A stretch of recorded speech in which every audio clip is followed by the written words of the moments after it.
Hey guys, this is Miles with Fixer Upper Fitness. Happy Friday to everyone. Hope everyone had a wonderful week.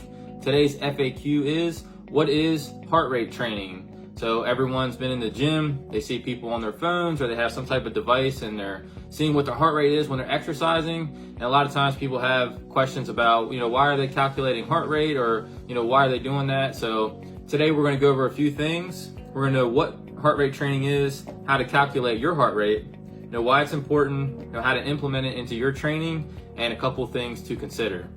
All right, so let's define heart rate training. So heart rate training can be defined as any type of planned physical activity or exercise that utilizes heart rate to measure intensity. And when you exercise, you're placing stress on the body. So your body's response to that is to increase in heart rate.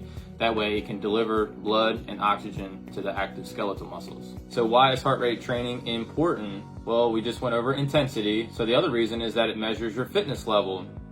As you become more fit, your heart becomes stronger, becomes more efficient at delivering the blood to the active skeletal muscle. So let me give you an example.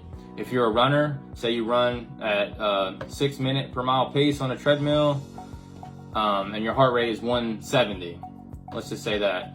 Your heart rate over time will be decreased, okay? Stroke volume increases, heart rate decreases. So your heart becomes stronger, more efficient, and can deliver that same amount of blood, but just with less beats per minute. All right, now that we know a little bit about heart rate training, let's find out how we can calculate our max heart rate.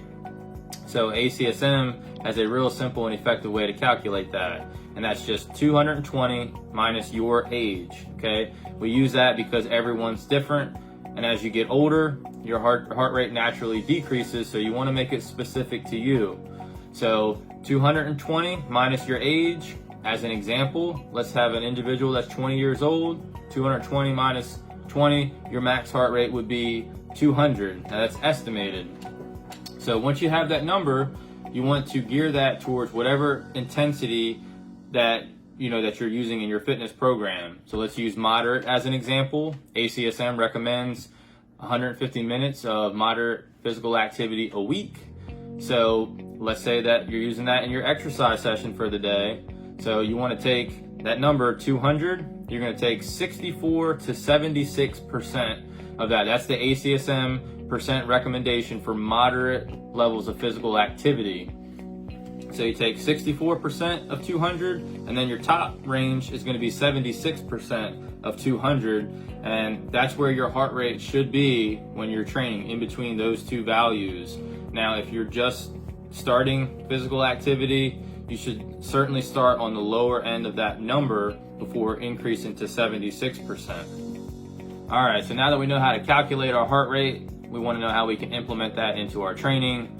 So as I mentioned at the beginning of the video, a lot of folks have different devices like this here, Polar chest strap. So this is a good heart rate monitor. This is what I personally use. However, use whatever you have available. There's lots of different devices out there and apps that you can use to not only track your heart rate, but as well as your distance and all those kinds of things. Those are all great. Just keep in mind that your heart rate should match whatever what your goal is. So if you're doing high intensity interval training, then that's where your heart rate should be, in that specific zone. I'm not going to talk too much about zone training today. If you want to know more specifics about heart rate training in different zones, please leave us a comment or stop in to Fixer Upper Fitness and let us know, and I can do a whole video on that. Okay, and lastly, I just want to talk about a few things to consider with heart rate training. Just 4 common variables that you want to consider, that being stimulants, medication, your levels of sleep, and your levels of stress. So 3 things that can all cause an increase in heart rate would be any type of stimulants like caffeine. You're stressed, if you're really stressed out, of course, that's going to cause a spike in your heart rate, as well as if you're not getting enough sleep.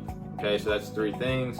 On the opposite end, with medication, specifically beta blockers for blood pressure, they can cause a blunt in your heart rate. When naturally, when you exercise, your heart rate is going to increase. Now, if you're taking a beta blocker, you're not going to see that same response. So these are just 4 common things that you want to consider. Of course, there's other variables that can either increase or decrease your heart rate. But with that being said, if you guys have any other questions about heart rate training, please drop us a comment. Make sure to hit that like button. Don't forget to share the video and stop in to Fixer Upper Fitness. You guys have a great weekend.